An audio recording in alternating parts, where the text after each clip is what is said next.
Hello everyone! Ayan, good evening po sa inyong lahat. And for today's video ay tara at samahan niyo po ako magluto nitong ating isa na namang napakasarap na ulam. Walang iba kundi itong ating ginisang alamang.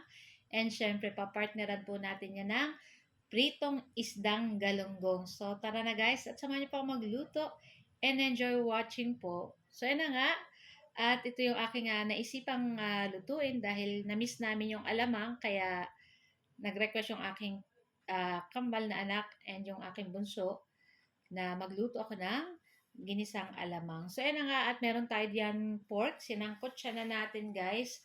And then, nagisa na tayo ng bawang at sibuyas. So, sa kabilang kawali, ayan, nagpiprito na tayo ng galunggong. Tapos, ayan, nilagay ko na rin dyan yung ating 5 pirasong kamatis na hinog. Ayan. Tapos, pig cubes ko lang ng katulad ng ganyan. Ayan, halu-haluin lang po natin yan. And then, ilagay na po natin dyan yung ating alamang. Ayan, hinugasan po natin iyan para mabawasan yung alat nitong ating alamang. Para sure din po na malinis yung ating mga alamang, yung ating alamang.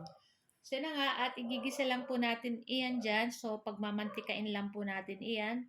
So, dun sa ating pinagsangkotsahan ng ating pork, nagmantika po yun, tapos nagdagdag na lang po ng konti. So, naglagay din po ako ng 1 teaspoon sugar at isang pork cube para sa pampalasa. So, pwede po kahit ano ang ilagay nyong gusto nyong pampalasa. At naglagay na rin ako ng pamintang turog and then, syempre, halu-haluin po natin iyan. At hintayin lang po natin maluto yung ating mga sangkap na nandyan. So, ang gusto po natin ay yung nagmamantika. So, hintayin lang po natin yan ng mga ilang minuto. Ayan.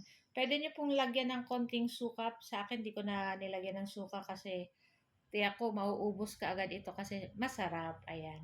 So, after nyan, ayan, ilagay na po natin dyan yung ating green bell pepper, tapos nilagyan rin natin ng siling pangsigang, may isang color green at isang red. Ayan. Para may konting anghang. Konti lang guys. Yung nabili nating sili, hindi siya ganoon kaanghang. Pero kung gusto niyo po ay maanghang na maanghang, dagdagan niyo pa ng sili. Ayan. So yung ating ginisang alamang, kung malalasahan niyo, medyo manamis-namis ng konti at nag-aagaw yung alat. So, napakasarap po nito. Ayan, takpan lang natin at ayan na nga guys. So, nakita nyo, nagmamantika na. At yung ating isda ay naprito na guys. So, ready na rin po kaming kumain at ayan, excited na rin kaming kumain itong ating ginisang alamang. So, pwede ito guys, pang ilagay nyo sa bote, pang matagalan din po ito.